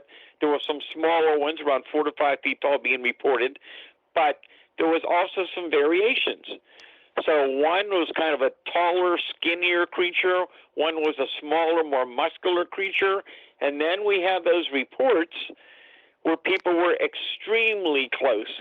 And when I say extreme, I'm talking within a few feet of witnesses who described the face as looking more like a wolf or a dog with large fang-like teeth and glowing eyes. And I remember one case really well because this person was hysterical. This happened in Beach Hills between Greensburg and Jeanette, 1973. This lady had gone to visit some friends, and this home they happened to live in at the time was a very low foundation to the ground. Something could easily have caught up on top of the roof of this foundation. But around 3 o'clock in the morning, she went to go to the restroom, so she's in the bathroom sitting there. She's sitting right there in front of the window, which is very low to the ground. She heard these very strange animal sounds outside, and suddenly this thing raises its head right directly in her face from the other side of the screen, looking directly into her face with these huge fang-like teeth. His face is more like a big wild dog or a wolf, glowing red eyes, and she just ran out of there screaming, crying. They contacted the state police. The state police connected her to me. They sent a trooper out. He found some odd footprints out there. I was out there as soon as I could get out there as well. But she was so scared. Listen to this. She was so scared, she had her friends take her to her home several miles away. Within the hour, the same or another creature showed up at her house. Oh, man. And Unbelievable. And that's not the only case I've had where, on a rare occasion, these creatures seem to follow certain people over a large distance.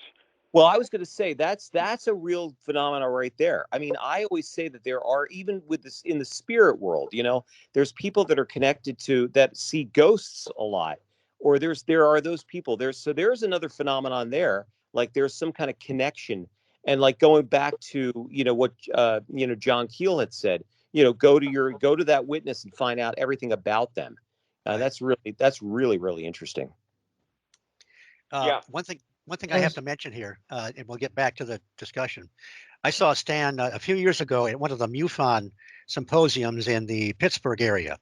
And I think, Stan, it was the first time you met David Paulides, who's written the Missing 411 books.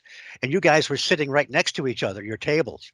And so all of us are standing around listening to you guys having this incredible conversation.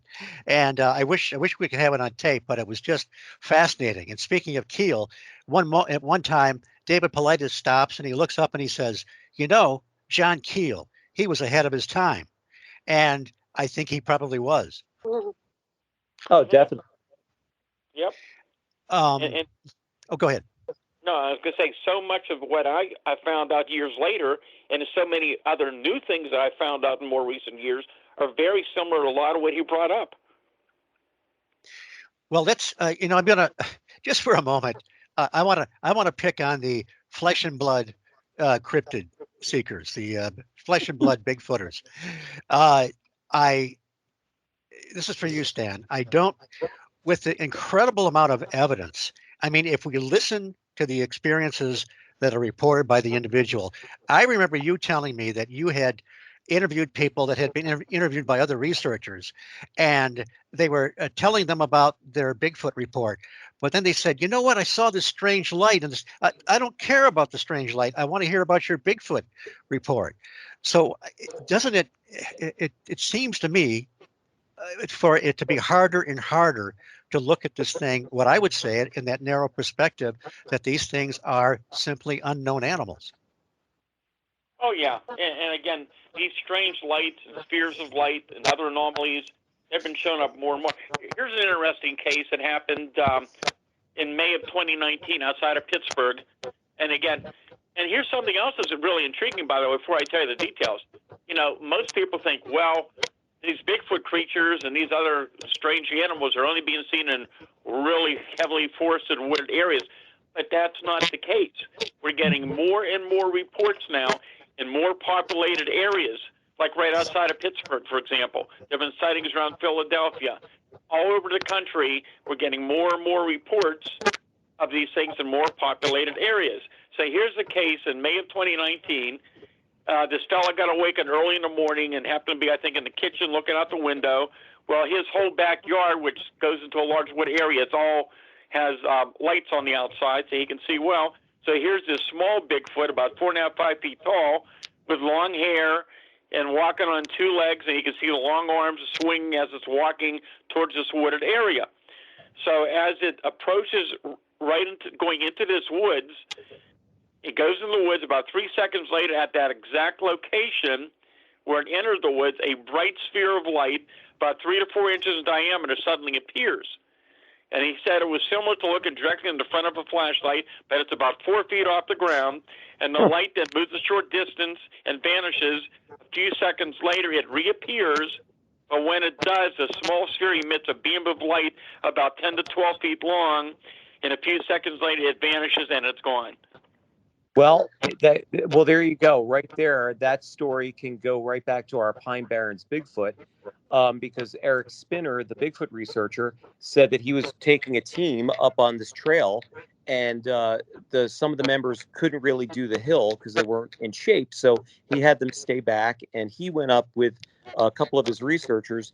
And when they went up the hill, they rounded this corner. That he said the temperature changed immediately. It got super cold. And then he looked, he saw what he thought was like somebody like with a headlamp coming toward them, but it was like a light in the distance about 8 feet off the ground. So the same kind of idea. And all of a sudden, big flash, and it was gone.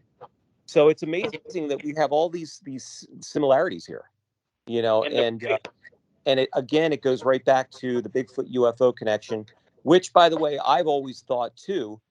And in recent years that there was that phenomena there as well. And just, it's amazing too, because, when Dominic and I and Ellen were out there, Dominic's a spirit medium, so he could feel things and he could, sense things. So this was completely out of his wheelhouse, so to be out in this field. But when we were there, I mean, Dom, you didn't feel did you feel any energies out there?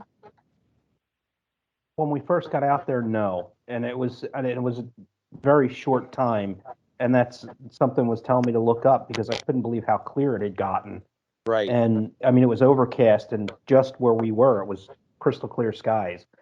So yeah, and right after we spotted that UFO, that's when things really started to get, definitely I started feeling things.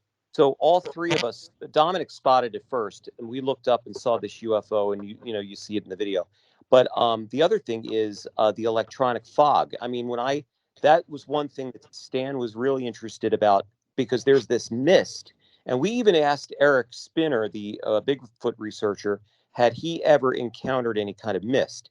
Now, he says he didn't, but he might have just not been aware of it. But that's sort of a prevalent thing, right, Stan? Oh, yeah.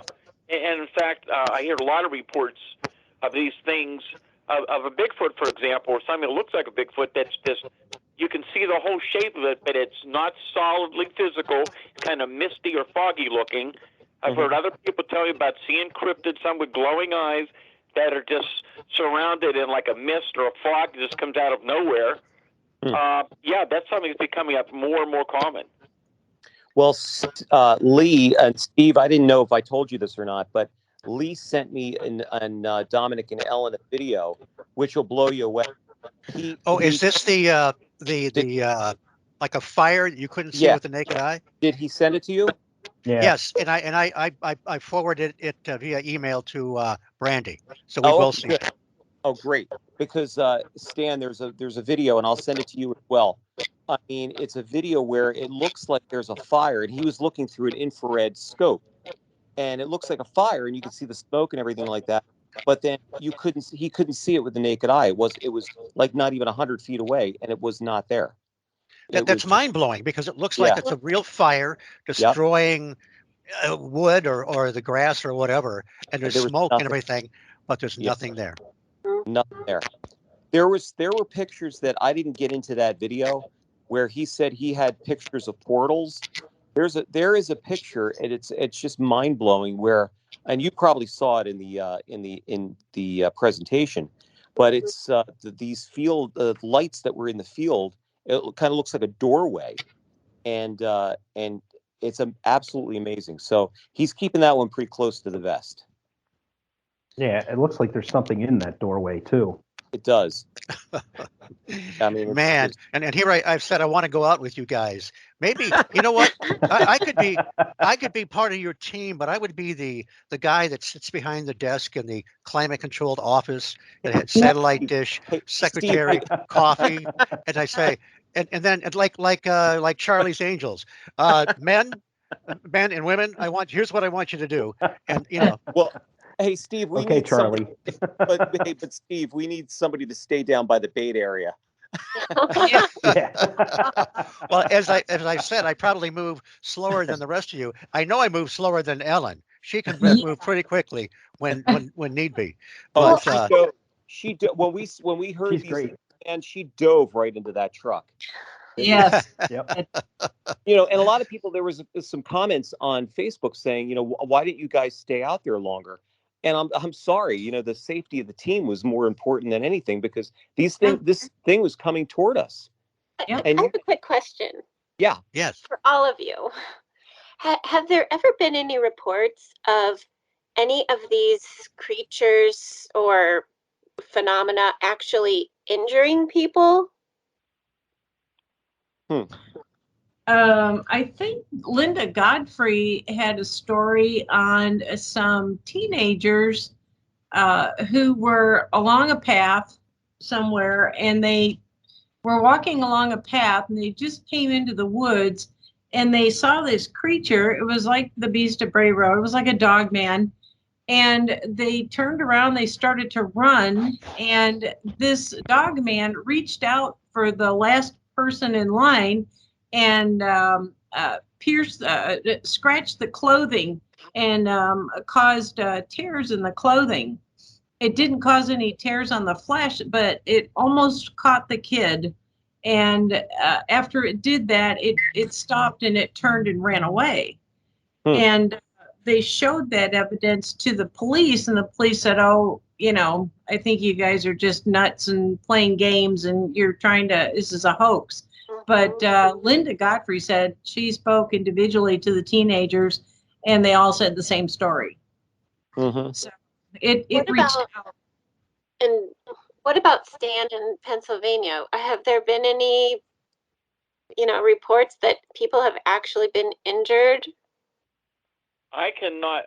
I've interviewed hundreds of Bigfoot witnesses and multitudes of cryptid and creature and witnesses, and I cannot think right now of any cases where that happened. I have many people tell me that if these things, as fast as these things could move with a huge stride, and as big as they were, they could easily have hurt them if they wanted to, but that didn't seem to be the case. Now, in a number of cases over the years, these things have thrown pretty large rocks, like small boulders, towards people and big branches of trees. And even the people said to me, they said it was as though it knew exactly where to throw it so they wouldn't hurt us. I've had reports of them throwing big rocks from the shore out to people on boats. And but no, I don't see where this has happened. I've had a few cases over the years, and very, very rare of very close UFO encounters with some possible physical effects with witnesses, but that's a rarity. I don't know if you guys saw. There's a show called "The Proof Is Out There." It's on the History Channel, and Right. they just did an analysis of the Patterson-Gimlin film. And Yes. what they did was they applied a lot of these new digital devices to that film and cleared it up. And they shed light on so many details that are now that you could see that you couldn't see in the original film. A couple of details right off the bat: the toes. Where when it's making the stride, you couldn't see this before, but you could actually see the toes coming up and gripping the ground. And then Wow. the other one was the leg muscles. For years, people thought, oh, this guy's in a costume and he's wearing hip waders under that, and that's why there's a line right there in the fur. Well, now they're saying no, that's not the case, because the thing was like you could see where the hand lined up right with that line on the thigh, and it was the hand that was like rubbing the fur right there, and it was making that line. And it also, obviously, it was a female because it had breasts, and you could see the calf movement as well. So if this is a guy in a suit, there's no way that you're going to have calf movement, because unless in 1967, I'm sorry, they didn't have what they have today, and even today, because the guy said it would be more or less a sleeve.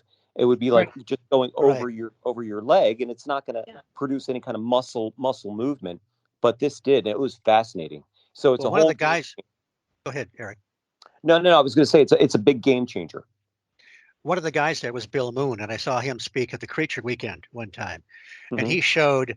They took photographs of the way the muscles flow on the back and so forth, and they Mm-hmm. took models of people moving in different ways in different directions, and you could tell that because of the muscle movement in Patty, the creature, it could not have been faked. So, whatever that was pretty solid flesh and blood for at least a while. Who knows what Mm-hmm. happened later? But to address the those that think you guys didn't stay out there long enough, Lee Hample told us that he had a group. He didn't say who they were. They went out there with the intention of staying all night. Well, about 10:30, they came to him because he sleeps there on the property sometimes. They said, we were told to leave. And he said, what do you mean you were told to leave? I own the property. You can stay as long as you want. They said, no, we were told to leave. And so I found the postscript out to that from Donna Fink. And Donna, of course, runs the Beast of Bray Road conference. She said they were out there with some kind of a ghost box or whatever. And a voice very clearly came through and told them that they needed to leave. So they did. So I don't know if I would have left or if I would have turned the station to maybe AM radio or something. But that's, Oh, yeah. there's been several people that have been out there with the intention of staying all night that did not. Well, we just happened to hit it on the right night, man, because and when we just when you interviewed Lee a couple of weeks ago, Stan, this guy Lee said that he played for his neighbor and the farm next door what we heard that night, and the guy said, "Oh yeah, that thing's been around for a couple of weeks now." So it's just happened to be we were just there at the right time, and we still can. I mean, we're still wrapping our heads around what it is, and no one can has a definitive answer for what we heard. And it's and the strangest thing is, and the Bigfoot researcher Eric Spinner that I know, he got the same howl the night before, and he was in Pennsylvania, I believe. He was out in Gettysburg doing a Bigfoot investigation. They heard the same howl, but maybe not the exact same, but it was darn close. But it was much more in the distance. But ours was so close that, I mean, the little lavalier, wireless lavaliers that we had, that's what picked it up. We didn't have any high tech, microphones out there to pick up stuff. We didn't have like a parabolic microphone or anything like that, but it was that loud. So it still gives me chills. That's amazing. And yeah, going back years and years ago to the 70s, some of your typical sounds were like a woman in pain screaming, a baby crying, a high-pitched bird whistle, or somebody with like a very heavy breathing, like somebody with asthma. But we also found out, because of incidents we had, that these things had the capability to mimic any sound they wanted to, including humans. And in more recent years, we're hearing reports of, and I've heard a lot of vocalizations on tape, some people have recorded now, but sometimes people are telling us that they're getting like a series of different vocalizations all together on one loud scream or cry or roar. And more people are talking about this really weird, loud, like an oversized owl vocalization they're hearing. Wow. Okay, so I'm going to ask the question I always ask that nobody can answer, but what the hell is going on? I pointed out before. Okay, time to go home. We got Lee Hampel's property. You've got, and I've said it before, we got this creature that acts like an animal, eats roadkill, but is very elusive on the trap cameras. You've got Stan. You've got remember the classic case where the lady she heard something rustling around her garbage and she thought dogs were coming back. And you can tell that story. I love that story. You know which one I'm talking about? Oh yeah. Well, that was the case that convinced me that whatever we're dealing with at least some of the Bigfoot cases, and probably more and more of them as I'm learning more about the phenomena, that these things are not flesh and blood, or something much stranger. That case occurred February 6, 1974, up in the mountains of Fayette County, not far from Ohio. I remember the case very, very well. Some of your listeners might remember the time period. There was a big national trucker strike. There was gas rationing. A lot of people remember that. Oh, yeah. There was a lot of violence on the highways across the country. So back here in Pennsylvania, the National Guard and the state police were patrolling together. So interestingly, you had some of the members of both units that responded to this incident. Here where I lived in Greensburg, there was no gas available. I couldn't get up to the scene early the next morning when I can get gas. So anyhow, what we found out was that this woman lived in this little cabin home deep in the mountains. She lived there all her life. She knew animals well. She was a very good shot, pretty much was not afraid of anything. And it was a normal evening. She was sitting in her living room watching TV when she heard this commotion on her little front porch. She had some empty soda cans out there, and someone was knocking the soda cans around. So prior to that, a few weeks before, there was a pack of wild dogs coming through, and she thought the dogs are back, so she thought, you know what, I'll just grab my shotgun, my 60-gauge double-barrel shotgun, I'll load one chamber, shoot over their head, and I'll scare them away. So she goes over, she grabs her shotgun, she loads the chamber, she walks over to the front door, she opens up the door, she hits the switch to turn on the light, she steps out, and there's no dogs, but right there about 6 feet in front of her is a 7-foot-tall, long-haired Bigfoot, and as soon as she turned the light on, it put its arm straight up over its head, and what does she do? She fires right into it. There's this bright flash of light, like a strobe on the camera, and it physically vanishes and disappears. But her in-laws lived 100 feet away, and they heard the gunshot, and they asked her what she shot at. She told them. So her son-in-law grabs his sidearm, starts walking down that dark road. He saw a dark figure running down a road in front of him. And as he got closer, he said he was surrounded by 4 or 5 hairy people with eyes like coals of fire, started shooting at him randomly, runs into the cabin. And it was around that time they saw this large luminous object like a big Christmas ornament hovering over the woods at the same time. So that's what they called the state police. And I talked to the main police investigator, and he said by the time they found the place up in the mountain, everything was gone. But he said something very strange and unusual happened up there, and that he based on the animal reactions. They had a number of large dogs. They had other farm animals, and he said when they got there, everything was quiet. The dogs wouldn't move. They wouldn't make a sound. I remember saying one big dog was in a cage and it wouldn't move, and he opened the cage up, and the dog wouldn't even move. He said that dog should have ripped his arm off, and the other animals were acting strange. Now, when I got there early the next morning, everything was back to normal. All the dogs were barking. But that was the case among other cases that strongly indicated we're dealing with something that's both physical and non-physical at times. Well, And that's one. Go yeah, ahead. go ahead. Well, I was going to say, Steve, we were, I was saying to Stan, we were talking about the case out in Wisconsin, and I was saying to Stan, well, we weren't even, we didn't have any protection or anything, no gun. And that's why, he said, well, it probably wouldn't have done any good anyway, just Right. because of that kind of situation right there. And this is one thing that should be remembered. Stan, you were there on the scene, sometimes within hours. These weren't stories told by Uncle Ebenezer and handed down from generation to generation. You were there when it was still fresh in the minds of the experiencers, and that's something that people should remember. Exactly, and we were there sometimes within minutes, or the police were, both of us were. And I remember going outside. I remember one case I went out, and there was two grown men with guns in their hands, shaking, and they had tears coming out of their eyes, and they were so scared they made the police and us stand there while they went and got clothes, and they left. I had more than one family that actually left their property for a short time because they were afraid to go back. Wow.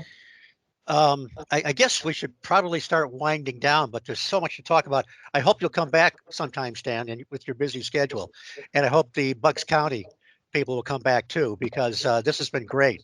But Stan, you got to tell us a little bit about some of the, I guess, for lack of a better description, Men in Black type phenomena. Now, when we use the term Men in Black, it's kind of a generic term. It doesn't necessarily mean men in black suits wearing fedoras, but there was actually Men in Black phenomena or government interference or something with some of the witnesses. Wasn't there? Yeah, there were some odd things that happened, especially during that 73 period. But over the years since then, there were mystery men that showed up in some of the really important cases I worked on. But going back to that incident in 73, because this was really interesting, with the incident with the UFO on the ground and the Bigfoot. So here's the son of the guy that owned the property, where he was one of the main people involved in the case, primary witness, let's say. He's the one who shot at the creatures. So over the years, we would do follow-ups. We'll go back and interview some people that had some really important cases just for follow-ups to see if we could learn anything more. We had never hypnotized this fellow. Dr. Schwartz, the psychiatrist, did not do it. There were some things that happened. When you read the story of Silent Invasion, you understand a little more. So we never hypnotized him at the time. Yeah, his reaction was so bizarre that you guys were afraid to do it at the time. Right, everybody was, because of some of the things that were going on. And so years later in the 80s, and when the follow-up, going up to interview him again, we had thought of possibility of maybe it's time we might consider doing hypnosis. So when we get there and we talk to him, we ask him about this. He looked at my associate and I, and he said, well, why do you want to hypnotize me again? And we're looking at him like, what are you talking about? And he said, well, your guys hypnotized me. And we said, what are you talking about? Anyhow, he goes on to tell us that, my group had been up there numerous times in the weeks after the incident to do investigations and interview people and whatever. And these two men showed up, and he always thought they were somehow related to my group. But the one man was in a dark suit, the other man was in Air Force Blues, and he had a briefcase with him. And they came to him, apparently within a week or two after the incident happened. They wanted him to tell the whole story of what he saw, what had taken place. And then, interestingly, the Air Force officer, out of his briefcase, took photographs of UFOs and Bigfoot. And I remember him telling me one specifically was a Bigfoot climbing over a fence with a dead pig in its arm, and it was taken in Georgia, I believe. And they wanted to know what pictures of the UFOs and Bigfoot looked similar to what he saw. And when they were done, they asked if they could hypnotize him, which apparently they did, and they told him that they believed his story, that they would be in touch, but he never heard from them again. And, of course, we tried to track it down, but there was no way to do it. And, of course, Air Force Project Blue Book closed down in 1970. That was 1973. There was no records for anything. And whoever they were, well, we'll probably never know. Wow. it's so bizarre. I mean, the term the phantom menagerie seems to fit. But these things are so elusive that they seem to be shape changers. And again, so much of this seems to go back to John Keel. Um, let's see, Ellen and Brandy, you guys have been kind of quiet. Any last minute questions before we start to wind down? I'm just fascinated by what I hear. I'm taking it all in. So no, I don't have any questions tonight. Well, I have Yeah. a quick question then. Okay. This 73, 74 multi-phenomenal wave that was going on, was there something special about that time frame, or do you think that maybe because you had established your research group that these people actually had somewhere to go for their stories, and maybe they'd been happening before that, but they just didn't have anybody to report them to? Well, I agree that, yes, we received a lot of reports that we would not have known if my group hadn't been active at the time, and we had a way to receive reports. So it was going on, but at least, yes, we had some way to gather the information. But the United States, in the fall of 73, experienced a very big UFO wave that made national news for weeks.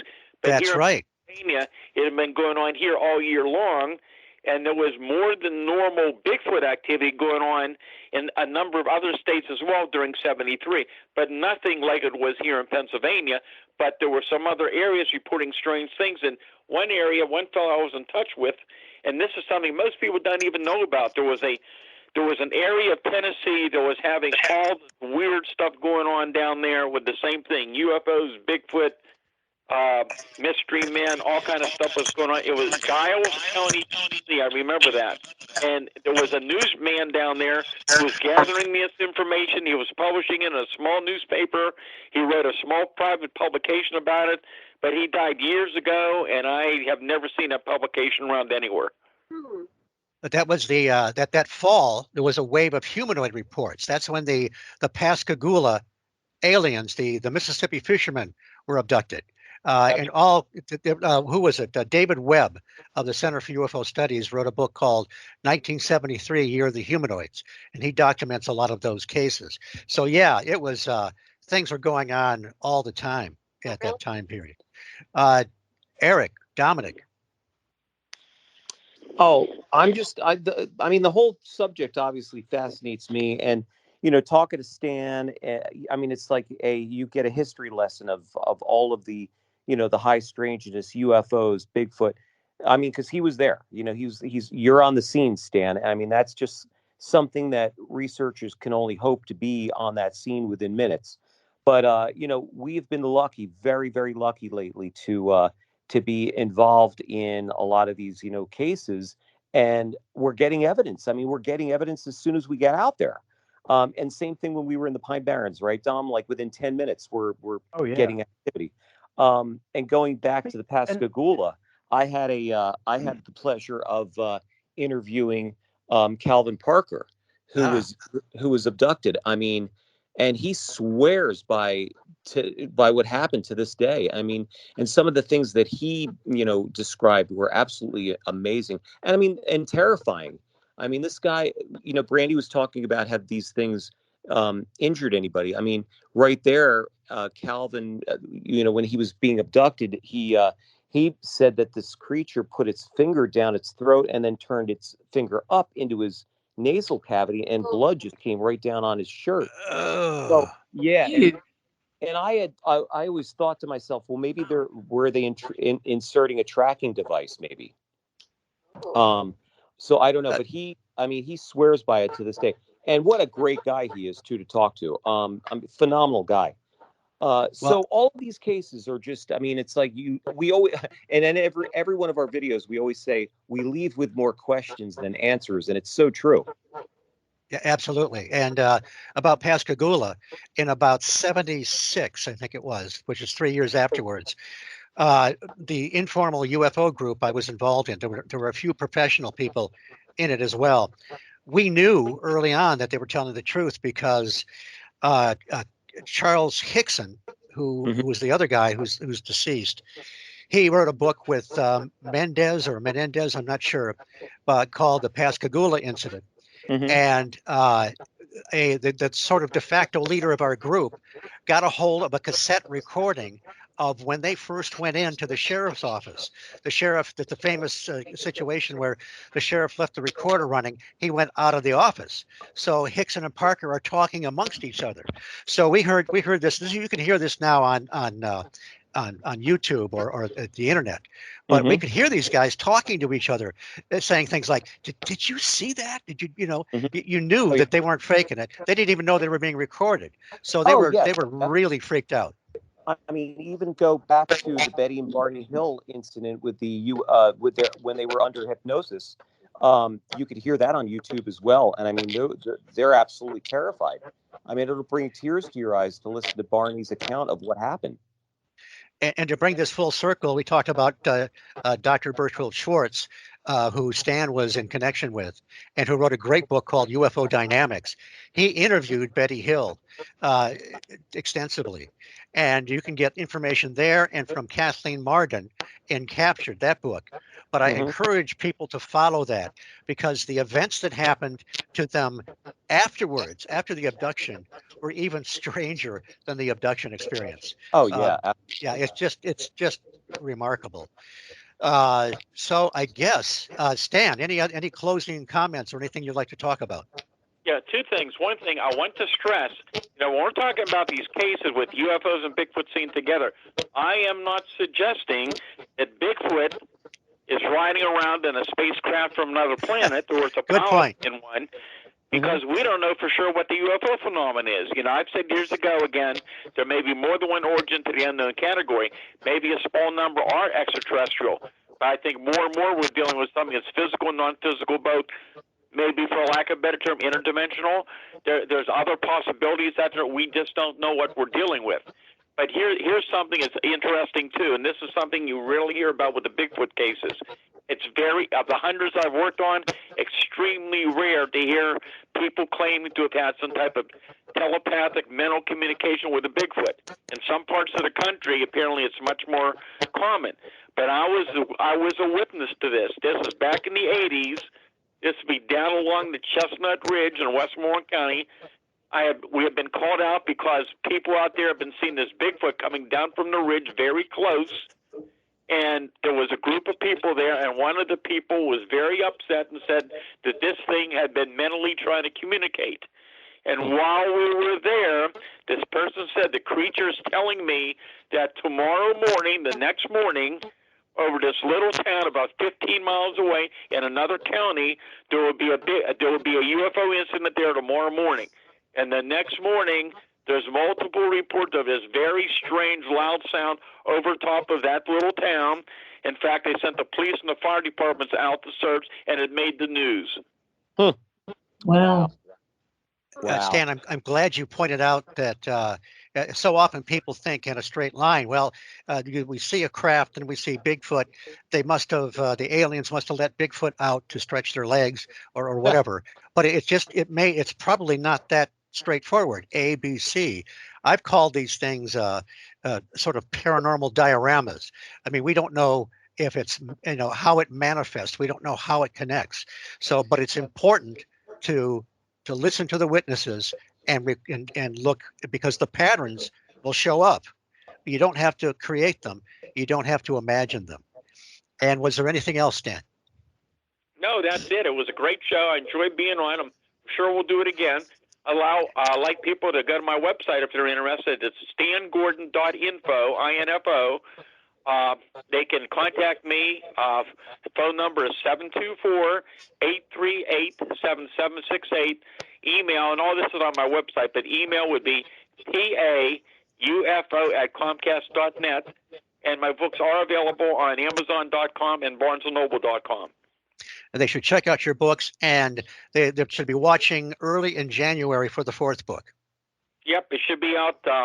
We were hoping to get out this year. There was a couple of technical glitches we ran into, but I think probably early January right now. It's Creepy Cryptids and Strange UFO Encounters of Pennsylvania. Can't wait to get that one. Yeah. And Bucks County, Eric, Dominic, and Ellen, thank you guys so much for being here again. And Thank you. please tell us about how to contact you and about your your website.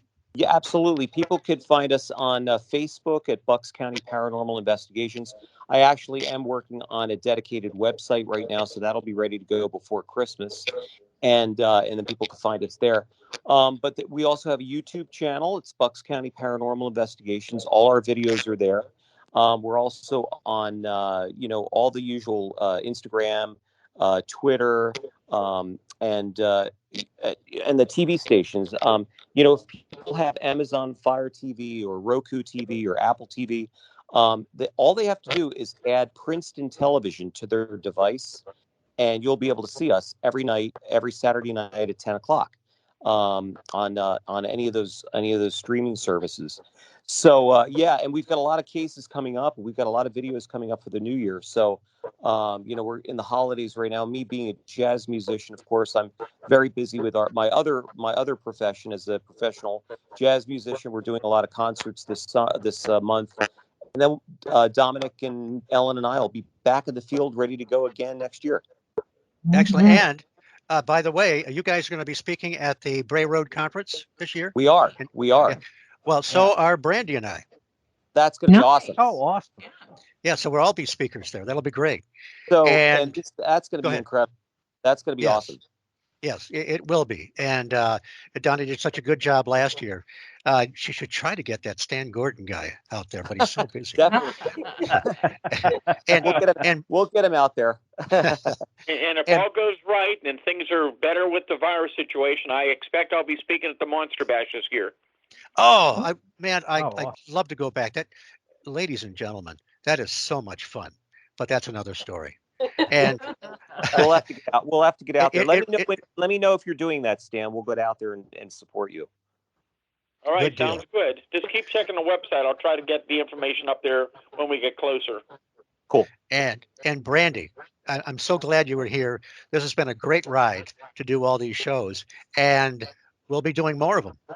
Yeah, well, it's my honor to be on with such a great group of people and such exciting information and topics. And I want to give a shout out and a thanks to Zelia Edgar for being here tonight. I was really, really glad she was able to make it. So everybody sit tight a minute. Go ahead. I thought I heard a voice. No? Maybe that's that feedback. Just in your head, Steve. Well, the voices in my head, they're going all the time. So you do the best you can, So stand by. I'll do my closeout. The High Strangeness Factor was created by Steve Ward and Andy Mercer and is copyrighted by the Paranormal UK Radio Network.